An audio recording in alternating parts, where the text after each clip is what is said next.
안녕하세요, 구독자 여러분. 구독과 좋아요는 채널 운영에 큰 힘이 됩니다. 인생을 살다 보면 너무나 뻔뻔한 데다 무책임하기까지 한 사람을 만나게 될 때가 있습니다. 제 전 시어머니도 그러한 사람이었죠. 저의 전 시어머니는 돈이 최고인 줄로만 알고 사람을 무시해대다가 주위 사람을 다 떠나게 만든 막장스러운 인간성을 가지고 있었는데요. 그런 전 시어머니에게 제대로 복수해준 일에 대해 얘기를 해보려 해요. 어머님, 아버님이 새벽에 갑자기 발작이 오셔서 그이랑 같이 응급실에 모셨거든요. 아주버님이랑 형님도 오셨는데 어머님도 와서 한번 보셔야 할 것 같아서요. 친구분들 만날 때 연락하는 거 싫어하시는 건 알지만 상황이 급박해서요. 네가 시아비 모시는 걸 얼마나 못하면 멀쩡하던 사람이 발작 때문에 쓰러지고 난리니? 집에서 하루 종일 있는 애가 수발을 얼마나 못 들어야 이런 문제가 생기냔 말이다. 기껏 친구들이랑 여행 왔는데 너 때문에 기분 더러워지는 소식을 들어야겠어? 나까지 쓰러져야 속이 후련하니? 어머님, 무슨 말씀을 그렇게 하세요. 그이가 출장 간 바람에 저 혼자 아버님 응급실에 모셨어요. 침대며 의자 하나 없는 자리에서 저 혼자 지키고 있는 중이고요.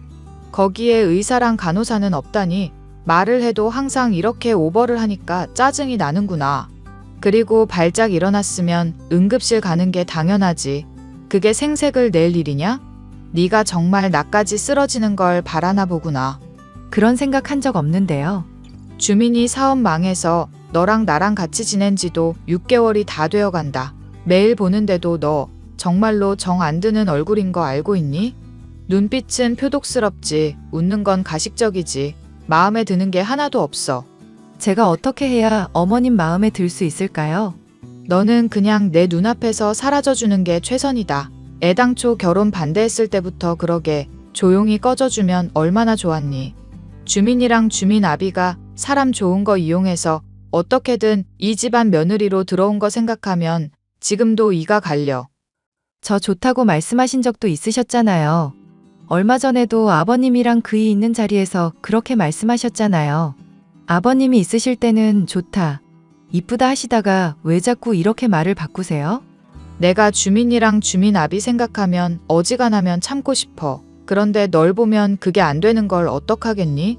사돈 양반들이나 너나 교사라고 해봐야 얼마 되지도 않는 월급쟁이나 다름없잖니. 재수 없어서 주민이 사업 망하게 할 거면 재기하게 돈이라도 보태야 할 거 아냐. 그이 사업 망한 게 제 탓이라고 말씀하시는 거예요? 결혼 전에 반대하시면서 궁합까지 봐놓고서 왜 이러시는데요? 내가 아무리 봐도 궁합이 영 아닌 것 같아서 더 용한 곳에서 봤다. 그랬더니 너랑 주민이가 아주 상극이랬어. 이거사. 자꾸 이러시니까 저 너무 힘들어요. 말도 안 되는 걸로 자꾸 트집만 잡으시고. 내가 네 꼴 보기 싫어하면서도 한편으로 아주 합가 잘 시켰다. 생각하는 이유가 뭔 줄 아니? 바로 지금처럼 네가 괴로워하는 모습 볼 수 있다는 거다. 그러게 누가 주민이랑 결혼하래? 내가 칼 들고 협박이라도 했니? 왜 반대하는 결혼을 억지로 해놓고 앓는 소리냐? 이 집 며느리 되면 힘들 거라고 미리부터 경고했는데 왜 결혼을 하겠다고 그 고집을 피웠냔 말이다. 어머님도 허락하신 일이잖아요. 그럼 내가 이제 허락 못하겠으니까 이혼하라면 하겠니? 이게 어디서 어른이 말하는데 말대꾸를 하고 있어? 저의 시어머니는 제가 그리 부유하지 않다는 이유로 결혼을 반대했었습니다. 결혼을 하고도 아들을 갖지 못한다거나 살림을 못한다는 등 갖은 이유를 들며 저를 핍박했죠. 평소 몸이 좋지 않은 아버님의 건강 문제까지도 탓을 하기에 도저히 참을 수가 없었습니다. 심지어 제가 임신을 했을 때도 아버님의 간병을 맡기는 등 본인은 손가락 하나를 까딱하지 않으려 했죠. 임신인 거 알고 선생일 휴직하게 됐다며. 너 이제 앞으로 집안일은 손 하나 까딱하지 마라. 어머님, 제가 어떻게 그래요. 그래도 거둘 수 있는 건 거둘게요. 사람 말은 끝까지 들어야지. 나한테 혼나고 싶으면 손 하나 까딱하지 말란 거였다. 휴직을 하게 됐다고 놀 생각하지 말고 주민 애비 간병에 집안일 더 열심히 해야 한다. 알겠니? 임신 핑계로 나태한 꼴 보이면 네 시애미가 얼마나 무서운 사람인지 확실히 깨닫게 해줄 거다. 일할 때보다는 덜 나오긴 하지만 그래도 육아 휴직이라서 급여는 계속 나오고 있는데요. 교사 월급이라고 해봐야 얼마나 한다고 집에서 놀 생각부터 하고 있어? 주민이 사업 망하게 해서 네가 입힌 피해는 생각 안 하니? 그거 만회하려면 하루 24시간 내내 일해도 모자랄 판인데 참아주고 있는 거다. 이 집안에 일어나는 불행은 다 제 잘못이라고 점쟁이가 말하던가요? 어머님이 아버님 내버려 두고 친구분들이랑 놀러만 다니니까 문제가 생긴다고는 안 하고요. 나도 당장 아픈 사람이라 너한테 간병을 받아야 하는 입장이다. 놀러 다니는 게 아니라 산책 삼아 친구들이랑 돌아다니면서 운동하고 건강관리하는 거고. 그럼 앞으로도 계속 이렇게 하시겠다는 거네요? 저는 그럼 더 참을 수 없어요. 분가하고 말지. 몸 아픈 시아비 버리고 분가하겠다는 꼬락서니를 보니 네 그릇을 알만하구나. 교사 집안이라고 그나마 조금 있는 인성을 이쁘게 봐주려고 했는데 그것까지 아주 바닥이야. 저랑 그이 말고 아주버님이랑 형님한테 부탁을 하지 그러세요? 사업 잘 나가시고 돈도 잘 버시니 간병인 쓰는 것쯤이야 어려울 일도 아니잖아요. 사업 잘 나가는 큰애한테 아픈 사람이나 돌보면서 괜히 심기상하라 이거니? 선생이라는 애가 그렇게 생각이 짧아서 어디다 쓰겠나 싶구나. 한 바구니에 계란 다 담는 거 아니라는 말 들어는 봤을 거다. 큰애한테 괜히 악영향 미쳐서 이 집안까지 다 망해야 네 속이 시원하겠어? 시어머니의 핍박 때문에 스트레스가 이만저만이 아니었지만 저나 남편이나 경제적인 상황이 좋지 않아 당장은 분가를 하기가 어려운 상황이었습니다. 시부모님이나 아주버님의 도움이 없는 상황에서 남편은 사업을 복구하기 위해 부단히도 애를 썼죠. 건강을 돌보지 않고 무리한다 싶던 남편은 어느 날 제게 청천벽력 같은 소리를 늘어놓았습니다. 당신 엄마 때문에 많이 힘들지? 어머님 때문에 지금 힘드냐고 물었어? 난생 처음 탈모라는 걸 겪어봤으면 말 다 한 거 아냐? 엄마도 우리 아끼니까 말이 좀 세게 나가시는 걸 거야. 본성은 아마 착한 사람일 거라 생각해. 제발 정신 좀 차려 당신. 어머님이 당신을 사랑한다면 왜 당신 사업 휘청거릴 때 안 도와주셨는데? 그야 나 도와주다가 다 같이 망해버리면 안 되니까 그런 거지. 아주버님이 자금 좀 보태달라고 급하다고 하실 때 도와드리다가 그렇게 된 건 기억 못하고? 똑같은 자식인데 아주버님은 사업 망할 것 같으니까 어머님이 땅이며 부동산이며 처분해가면서 도와드렸던 거 기억나지? 내가 많이 부족한 사람이라 그래. 당신한테도 면목이 없네. 미안. 이제라도 안 늦었어. 어머님이 하는 말 때문에 휘둘리는 것도 이제 그만하자. 분가하고 그냥 다른 집에서 살자. 어때? 분가하는 것도 좋은데 지금 그 얘기를 할 때가 아니야. 나 당신한테 할 말이 있어. 얼마 전에 건강검진 받은 거 말이야. 결과 나왔는데 나 암이래. 그것도 췌장암. 췌장암이라니 그게 무슨 소리야? 당신 나이가 몇인데 췌장암에 걸려? 정밀검사는 해봤고? 이걸 가족들한테 어떻게 말해야 할지 모르겠어. 괜히 나 죽는다고 하면 스트레스만 받을 텐데. 당신이 착한 사람이라 결혼한 거긴 한데 그 말은 좀 많이 심하다. 암 걸린 사람이 다른 사람 걱정하는 거야? 솔직히 몸에 안 좋은 음식들 안 죽는다면서 편하게 당신한테 먹게 한 어머님이 원망스러울 지경인데. 미안. 많이 부족한 남편이라서 정말 미안. 당신 남겨두고 혼자 갈 자신이 없는데 나도 정말 그러고 싶지 않은데 일이 이렇게 됐네. 우리의 얼굴은 보고 죽을 수 있을지도 모르는 상황이야. 살 생각을 해야지. 죽을 생각부터 하고 있으면 어쩌잔 거야? 남편이란 사람이 그렇게 약한 소리 할 거야? 그렇게 말하면 마음이 조금이라도 가벼워져? 가뜩이나 아버님의 건강이 좋지 않던 중에 남편까지 위독한 병에 걸리게 되니 집안은 거의 초상집 분위기나 다름이 없었습니다. 남편은 조금 더 생명을 이어가다가 제가 출산한 딸아이의 얼굴을 보고 얼마 안 있어 하늘나라로 떠나고 말았죠. 시어머니는 절더러 시아버지도 모자라 남편까지도 잡아먹은 년이라며 장례식장에서 악을 쓰며 절 핍박하더군요. 당연히 장례식 이후 제 딸아이에 대한 시선이며 태도 역시도 곱지 않았죠. 어머님, 애가 지금 기도가 막혀서 죽을 뻔했어요. 아버님 씹던 껌을 애한테 주시면 어떡해요? 울면서 껌 달라고 보채는데 그럼 날더러 어떡하라는 얘기냐. 단물 적당히 빠진 거라 애 이 썩을 걱정은 안 해도 될 거다. 아니요. 원래 어른이 씹던 거든 후후 불어준 거든 다 위험해요. 뮤탄스균 때문에 충치가 생길 수 있다고요. 적어도 생후 20개월까지는 신경 써달라고 제가 누누이 말씀드렸잖아요. 뮤탄스가 나발이고 간에 이빨 관리야 제대로 하면 되는 거지. 그게 뭐 대수라고 그러냐. 내가 키운 애가 그래도 둘이나 되는데 네 훈수나 듣게 생겼어? 왜 사람 먹는 거 가지고 까탈스럽게 굴고 난리냐. 제가 이래봬도 선생이에요. 애들 키우는 것과 관련해서 어머님보다야 많이 아는 분야도 있어요. 그래, 꼴의 선생이랍시고 애들 좀 머리에 먹물 넣는 법은 알겠지. 그런데 보아하니 예절 교육은 전혀 안 되겠구나. 어디 시어미가 말을 하는데 꼬박꼬박 말대꾸질이냐? 말대꾸하는 게 아니라 제가 부탁을 드린 내용에 대해서 좀 지켜달라는 거죠. 그이 췌장암으로 죽은 것도 건강관리가 안 돼서 그런 건 아시죠? 비만이며 당뇨가 많이 해로운데 괜찮다면서 밤에 맨날 야식으로 아이스크림이며 피자며 콜라며 마음껏 먹게 하셨잖아요. 아이고, 선생질하면 의사 자격증도 같이 따는 줄은 내가 오늘 처음 알았구나. 그래, 네 잘난 건강상식을 안 지켜서 주민이가 암 걸려 죽었다. 이거냐? 그럼 큰 애 멀쩡한 건 어떻게 설명할 거니?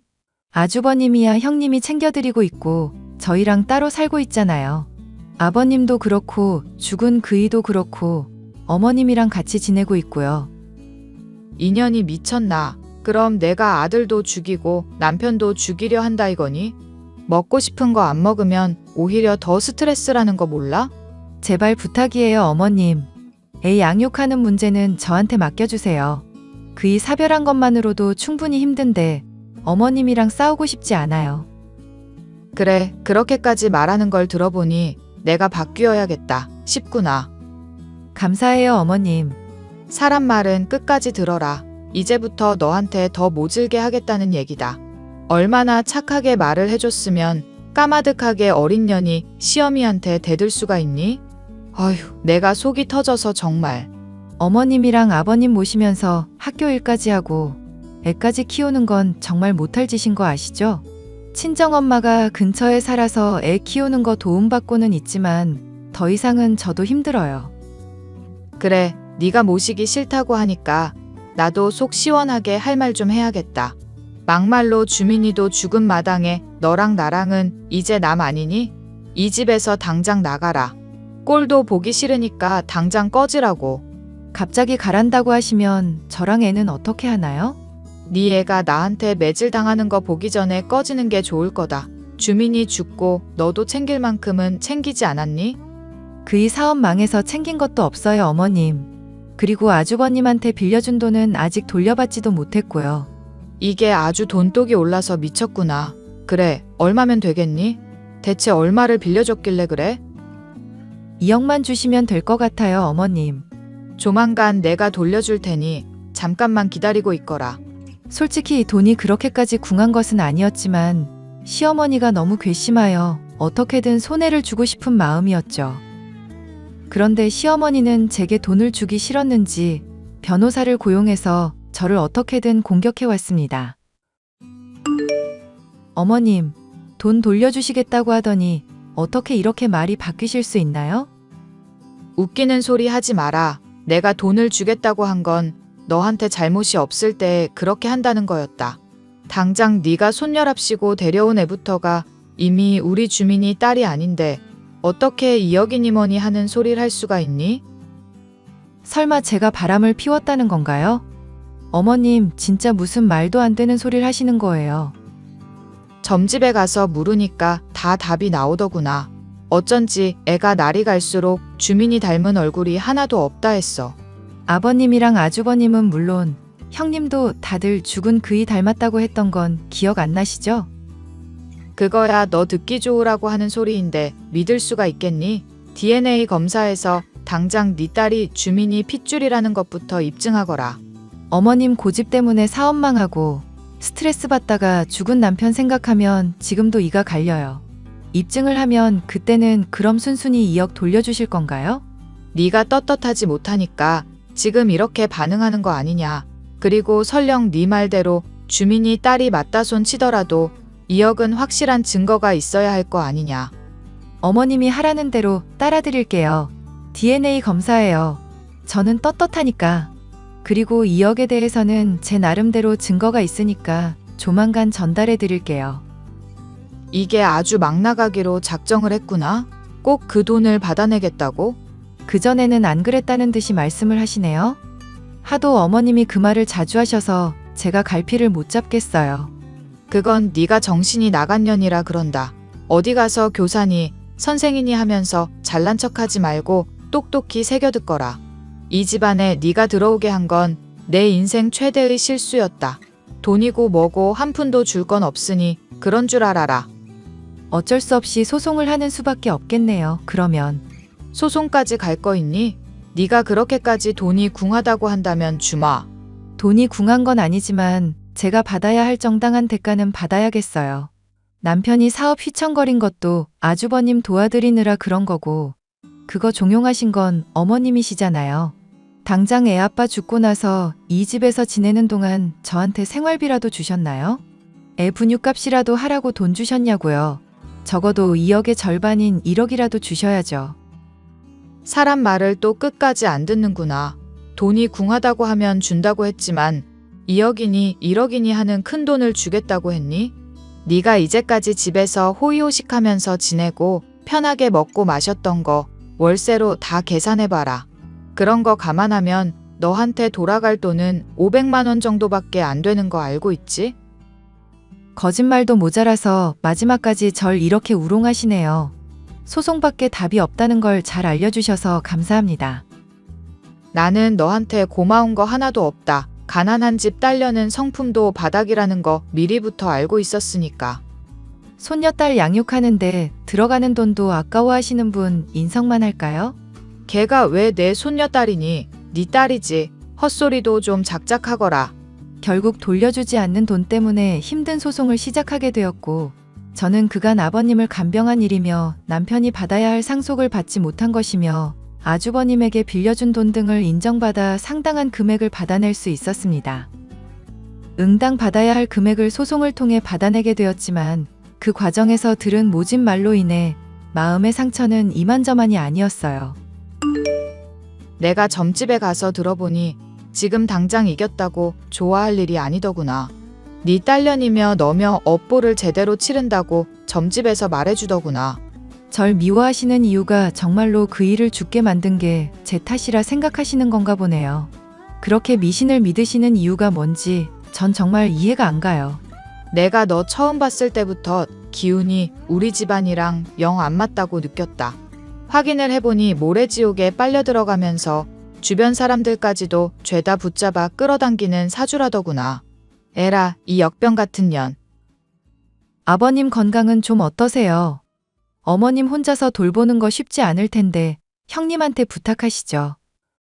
이제 와서 착한 척 가증 떠는 거 보니 아주 기가 막히는구나. 네가 그런다고 한 푼이라도 더 떨어질 줄 아는 거니? 그렇게 걱정이 되면 소송을 애당초 걸지를 말았어야지. 말씀드렸다시피 저는 그동안 헌신한 대가를 받은 것뿐이에요. 이제 앞으로 딸아이도 키워야 하는데 아무것도 없이는 힘들잖아요. 네 딸년도 너랑 마찬가지로 업보를 받을 거다. 지 어미가 남편이며 시합이며 잡아먹은 년인데 걔는 멀쩡하겠니? 보나마나 차에 치이든지 머리에 이상이 생기든지 할 거니까 두고 보거라. 저주를 퍼부으시네요 아주. 제발 어머님 정신 차리라고 저도 빌게요. 점집에 돈 쓰면서 이상한 소리 듣지 마시고 제발 지금이라도 정신 차리세요. 나중에 웃는 게 누구일지 두고 보자꾸나. 이 역병 같은 년, 인생 그렇게 사는 거 아니다. 노망이 났나 싶을 정도로 저주를 퍼붓던 전 시어머니. 딸아이가 중학교에 입학할 때까지도 매일같이 제가 일하는 근무지에 찾아와 자신의 아들이 억울하게 죽었다고 시위를 벌이는 등 저를 괴롭히기 위해 온갖 수를 다 쓰는 사람이었습니다.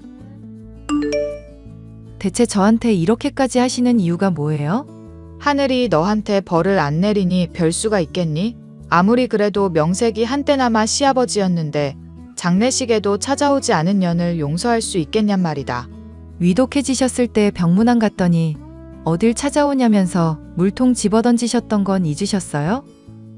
내가 너였으면 그 물통 맞고서 무슨 짓이냐고 소리칠 게 아니라 무릎 꿇고 죄를 빌었을 거다. 죄를 지었으면 대가를 받는 게 인지상정인데 그 간단한 이치를 왜 모르니? 저는 지은 죄 없고 이제 어머님, 아니 당신한테 제가 휘둘리고 핍박당해야 할 이유도 없어요. 이제 어머님이라고 부르지도 않겠단 말이냐?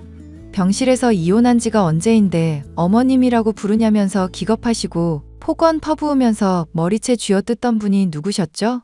그때 형님이랑 아주버님이 안 말리셨으면 어머님 폭력으로 신고했을 거예요.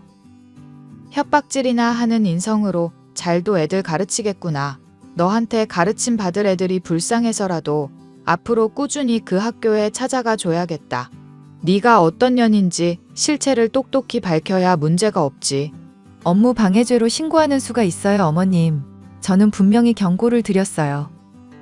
그래? 그럼 내가 업무 방해는 안 되는 선에서 네가 어떤 년인지 잘 소문을 내줘야겠구나. 끊임없이 이어지는 핍박 때문에 시달렸던 저는 정신병에 걸릴 지경이었습니다. 딸아이를 돌보는 문제를 친정엄마에게 많이 도움받고 있던 상황이라 선생을 그만둬야 하나 고민도 되던 시점이라 그냥 일을 때려치우게 되었죠.